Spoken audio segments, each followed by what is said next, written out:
இருக்கிறார்களோ அவர்கள் தலை தாழ்கின்ற அளவிற்கு நீ உயர்ந்து நிற்க வேண்டும். பிசாசுத்தனமா வேலை செய், தேவதையாக எல்லாவற்றையும் அனுபவிக்கலாம். ஏதேனும் அவமானம் உங்களுக்கு நேர்ந்தால் அங்க வந்து நீங்க அதை லேடரா மாத்துங்க. அங்கிருந்து ஏறணும். நீங்க எவன் நம்மளை கொல்லணும்னு சுத்துறானோ அவனுக்கு முன்னால சாகக்கூடாது பாரு. சாகலாம், எல்லாரும் சாகலாம். ஆனா எவன் நம்மளை கொல்லணும்னு சுத்துறானோ அவன் முன்னால சாகக்கூடாது. நாளை பாத்துக்கலாம், நாளை எப்படி பாத்துக்கலாம், உயிரோட இருக்கணும்ல. இருந்தாலும் அந்த மைண்ட் வரணும்ல, அந்த எனர்ஜி வரும். அந்த ஸ்பாட்ல அந்த நிமிடத்துல ஜெயிக்கணும். அதுக்கு பேர் தான் ஜெயிக்கிறது. அம்மா சொல்லுவாங்க, காட்டு வழியா போறியா, ஒரு பூவையோ கனியையோ பாக்குறியா, அறுத்துரு, திரும்பி வரும்போது பார்த்துக்கலாம் அப்படி விடாத. வாழ்க்கையும் அப்படித்தான்.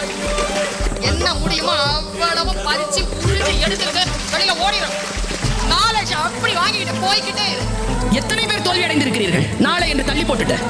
ஜெயிக்கிறவங்களுக்கு உங்களுக்கும் இருக்கக்கூடிய ஒரே வித்தியாசம், காலத்தால் அவன் பயிர் செய்தான், நீ காலத்தை கைவிட்டு விட்டு பிறகு பார்த்துக் கொள்ளலாம் என்று இருந்தாய். மகிழ்ந்திருக்கு. வாழ்க்கையின் உயிரோடு இருக்கக்கூடிய வினாடிகளே மகிழ்வதற்கு